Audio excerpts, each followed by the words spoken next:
Finally, it is here. Oh god, we've been promised this for 2 builds. It's now here. We can decorate the outside. This is a big deal because this is what you're... Probably for a lot of people, this is the more exciting part than what's inside, is what it looks like on the outside. Walking through a neighborhood that has people creating wonderful outside structures is a hugely important factor when creating a neighborhood. Walking through and just seeing the generic buildings that kind of just look like what's already there placed by Blizzard, not that exciting. But what you do want is to walk through a neighborhood where people have got some wonderful buildings. Like you're traveling through somewhere that's like, you should see what this neighborhood looks like, man. It's crazy. And now finally it's here. And once again, they've knocked it out of the park. I felt bad when I first got to try housing all the way back when last year. That... my feeling when I came back, and a lot of people like called me a shill about this, is like, it's just way better. And I'm a fan of Final Fantasy XIV. I'm a big fan. It's just way better than what they're doing over there. That makes that system, that entire housing system, feel 15 years old. And it is. And they've done it again. They really have. They've done it again. They've absolutely been able to crush this and make it so, so good. And once again, the exact same feedback I had is that this is just Pandora's box. Everything you do with housing, be it interior or exterior, is you just want more. I wish I could do this. I wish I could do that. And when we speak to the leads of the housing team, they're like, good, because we're just not stopped working on this. We have a whole team dedicated to housing that every single day is just adding more and more and more and more and more. And this system will become more and more robust over time. This is the first draft, is the way of looking at it. Okay. So it's good. Ta-da! How does it work then? What did we get? Okay, the exteriors. So you'll get your predetermined house, depending on your culture. Right now we have like orc and human. This is going to change. You can definitely see the grayed out boxes where likely you'll be able to choose between, I would like some Tauren themed thing, I would like some Forsaken themed thing, I would like some Dwarf themed thing. One thing I immediately noticed actually when traveling around the neighborhoods is there are like mountainous regions in the human area. I was like, imagine... And this is where the Pandora's box is. Imagine if the dwarf stuff was actually inside the mountain. That would be really cool. That would be really cool. Is if I want to really do some Ironforge style architecture, I would love it to be inside the mountain itself. Like the dwarves can be over in this area. That would be really cool. I don't know if we'll ever get that, but you know, that kind of stuff. But right now you'll be able to get your plot and then choose the style of house you want. Now you're going to start with a small house as expected. And over time, you'll be able to, as your like renown goes up, you'll be able to get a medium and then a large mega house that you can do things with. When it comes to decorating it then, you get a huge plot of land. Like, this could have been like half the size and still been really, really good. Nope, they give you a massive portion of land. They want you to fill out this area, to create this traveling landscape, especially because you can fly in the housing areas, that just looks sick. And so it's like, hey, what they really want here... where's your house? Oh, I'm over in the corner. Look for the house with the big church bell. And you'll be flying like, oh, it's that one over there. Or look for the druid house, right? Look for that one. You'll see it. You'll see it in the distance. That's what they want. That comes with some limitations, maybe, but let's stick with the good stuff so far. So when you get your building on the outside and you open the decoration menu, which is very similar to the interior one, you have these like bolt-on areas.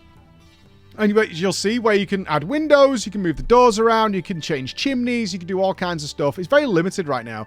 Remember, a huge amount of your choices of decoration items comes from the history of your character. Achievements, reputations you've done in the past, what you've purchased in the new game, all that kind of stuff. So the characters we have, extraordinarily limited on their decoration options. Like, I know in the tests I've done, I've had thousands of decoration items. These ones have like 50. Right? There's a huge breadth. We'll come to that later on of how you get that stuff. But you're going to be at these like set points that those things you can just directly attach to the house that modify the outside structure itself, right? That actually embed in. But that's neither here nor there really, because the real point is you can do everything you can do outside that you can do inside. That means you can push things through walls. You can clip through your building. You want to create like an ivy crawl up nature feel? Cool. Take a bush and just push it through the wall. And now you can see this crawling up there. Do you want to create... so Chris did a lot of the architecture here because he's much better at it than I am. If you want to create like a... I've got a human house. What I really want is like a druid themed thing. All right. Can I like add trees into the house? Yep. Can I add, like, one thing Chris built, which I thought was wonderful, was a bird's nest so that his druid's flight form had somewhere to go. Yeah, totally do that. Because you can just move it up and down, you can make it bigger, you can make it smaller, you could do whatever you want to do on the outside with this huge plot of land. This is, of course, where you run into the issue of, like, decoration limits.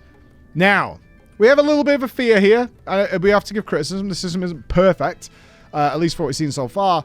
Is that you have a lot of space outside, and once you start messing around, and certainly, like I said earlier, if people are more interested on the outside than they are of the inside, which is something we see with FF14, is people make gorgeous exteriors and an empty inside, because that's the bit people see, is the outside, right? They're not coming into your house usually.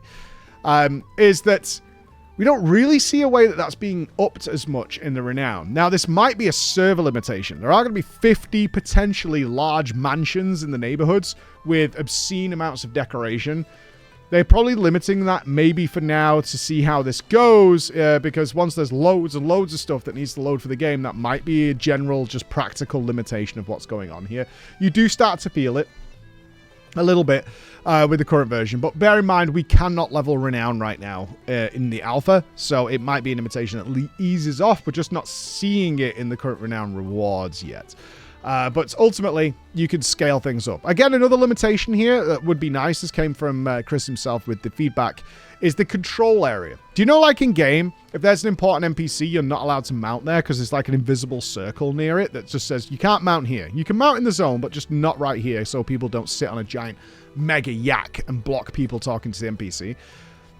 In this case, it's similar with where you can control building and editing, right? If you're in a certain area, you can edit your boss. You can edit the area, no problem.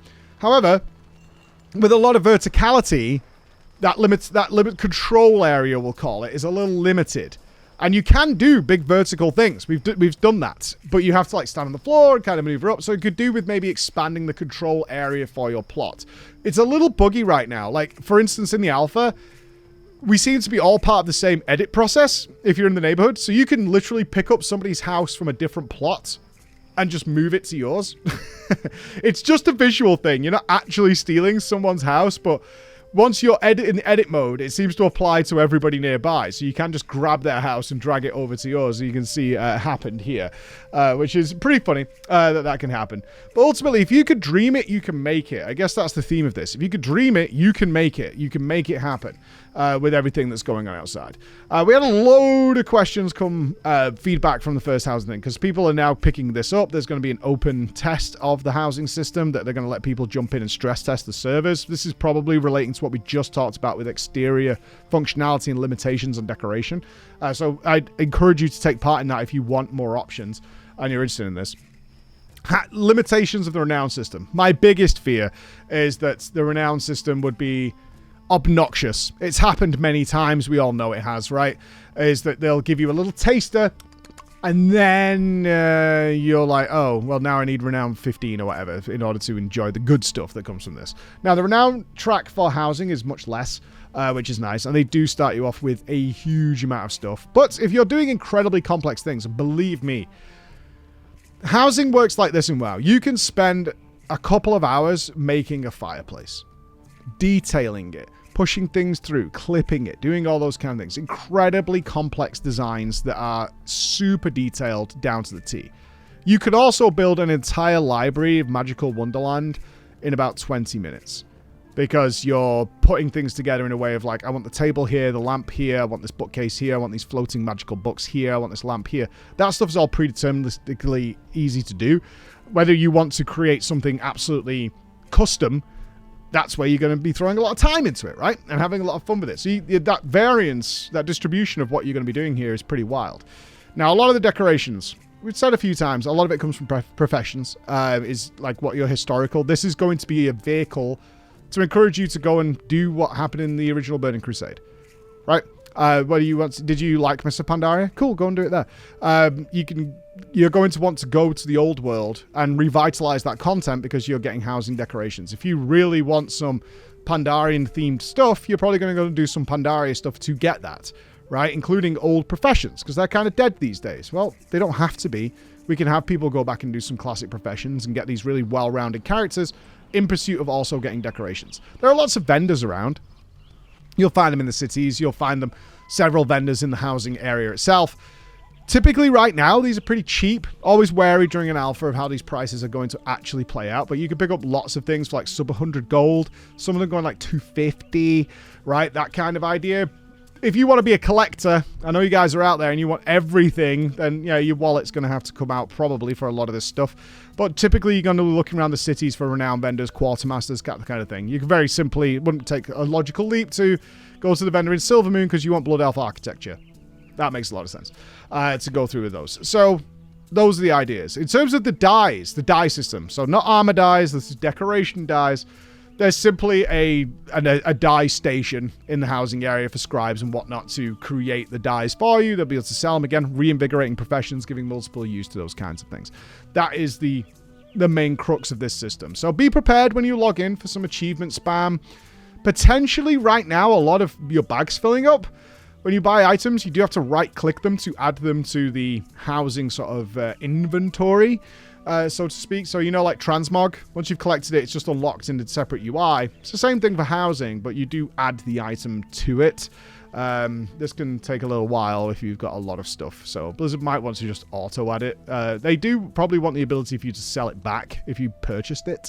So there might be a little rock and a hard place for Blizzard there in order to make those things happen.